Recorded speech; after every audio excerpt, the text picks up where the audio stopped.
don't tell people what you know. Right. Keep them poor.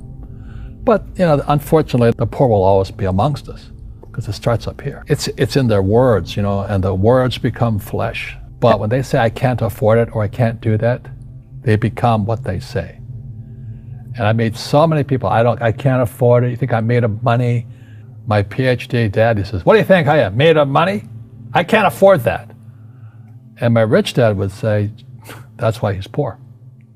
Poor people say, I can't afford it, I can't do that, I don't have time.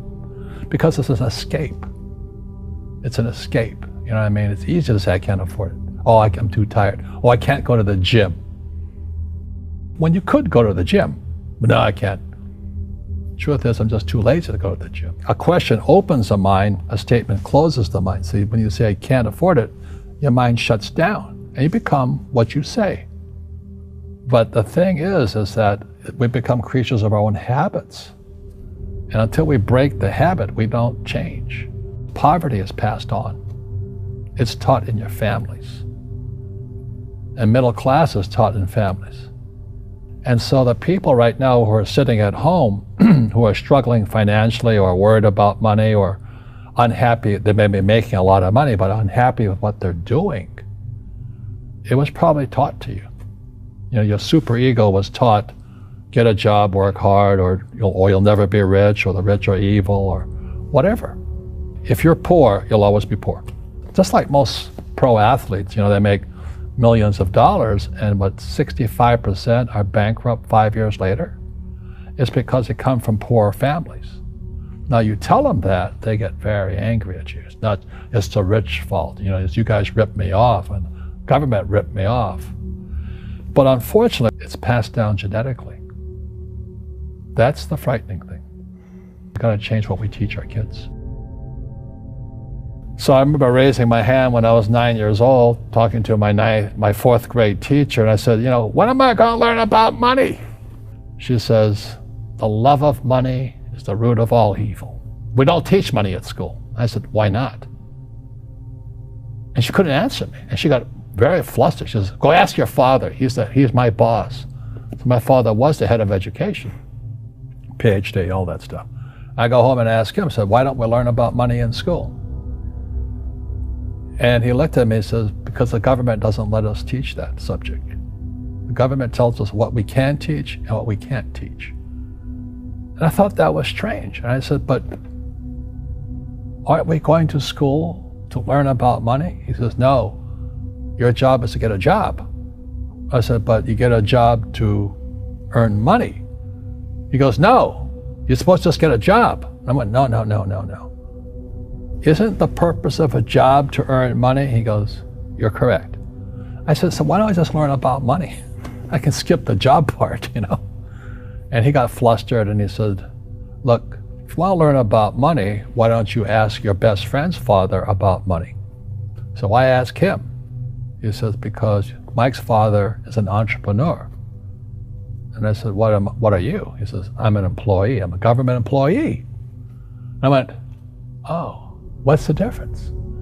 He says, the difference is an entrepreneur must know about money, or they're no longer entrepreneurs. And he says an employee doesn't have to know anything about money, because the government will take care of them, the company will take care of them. Money on one condition, and that condition was he would never pay me. He says, the moment I pay you, you think like an employee. He says, that's the trap. Entrepreneurs work for free. And now I'm 9 years old, my head's cracking in half. He says, you never want a paycheck. You understand that, kid? I said, okay, I got it. And he says, well, how do I make money? He says, that's what entrepreneurs figure out. It's a cat, which comes first, a cat or the cat chasing its tail. And I said, so how do I learn about money? So he would just break out a Monopoly game board. So I would work for free. I'd pick up cigarette butts, and he had hotels and restaurants, and I would clean and do menial tasks. And as I got older, I started getting into office work and marketing and accounting, and I was an apprentice basically, but I always worked for free. He says that the moment you accept the paycheck, your brain goes dead. As long as you're hungry, you'll think. And he was a great, great teacher. You see, most teachers in school They're out of ethics. They teach subjects they themselves don't practice. A fake teacher is somebody who just wants a job and they'll teach anything. They teach how to shine shoes if you pay them more money. But they really don't know what they're teaching. For example, my calculus teacher, went to military school in New York, and I asked the teacher, I said, I'm in my 3rd year of calculus now. I said, am I ever going to use this stuff? He goes, no. Said, why do you teach it? He says, because I get paid. I said, do you ever use it? He goes, no. And that's why, you have to, in life, one of the things I suggest to people, you got to find a real teacher versus a fake teacher. And a fake teacher is somebody who doesn't do what they teach. And a real teacher is doing what they teach every day. School systems are making our students weaker. So in school, they have these things called now trigger effects. So you can't, as a teacher, you can't say anything that might upset the student. They don't want anything that might jar their point of view. So if I went into school, I'd be thrown out because I threaten them. And to me, isn't school about opening your eyes and minds to new ideas? But that's now out of the system. So everybody's got to be PC, politically correct now. And it's killing us. It's killing the brains of our kids. They're going backwards. But in their minds, they're more enlightened. If I didn't have ideas that shook me, I wouldn't learn anything new. But now these trigger mechanisms, we're actually making our students weaker in school. My success comes from spirituality, not finance. You see, people say, well, why don't you give the poor money? So the only problem with that is it just creates more poor people. You give a man a fish, you get a lot of people who want more fish, but you teach them to fish. We're more antagonistic, more antisocial. Social media is antisocial. That's the danger part. So the reason I'm speaking on spirituality, we got to evolve. It means meditation, it means yoga, it means praying, it means going to church, whatever it takes. But you got to get back to calm and peace and meditation. One generalized principle is emergence through emergency. So when you look at the word emergency, the base word is emerge. The only way humans evolve is via emergency. And a big one's coming. And it's going to be, as we all know, our banks have ripped us off immensely. They're just a bunch of crooks. I don't know how they can live with themselves. But the bankers rip off trillions and they get bonused in billions. Nobody goes to jail. That's the sickness of our society. So that's why I write about financial education. It's almost like self-defense. It's almost like taking judo against our own government and our own banking systems and Wall Street. People who are afraid of making mistakes, like they teach in school, they don't ever grow.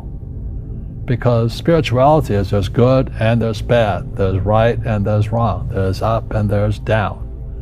Most people only want to be right. They only want to be positive. Well, you can't have that. That's not reality. Every time I failed, it was like, good. I said, okay, what have I learned? And the average person, the reason they're poor is they haven't failed. They play it so safe. They haven't made any mistakes like they taught in school. That means they don't learn anything. That's why the school system's actually fundamentally corrupt. It's anti-education. Don't make mistakes and don't ask for help. And if I didn't ask for help, I have my accountants, my attorneys, my bankers, and all that. I go into business like a rugby team. Boom, boom, and we kick butt. But the average guy is standing there, oh, I'm an A student, I'm going to do this all on myself, and a bunch of rugby players run you over, and you go, well, they're not playing fair. You're playing stupid. You should have a team. You should have accountants, attorneys, and bankers, and all that stuff. But that's not the game I want to play. I said, then don't play the game. So what I say to young people is, you find your game.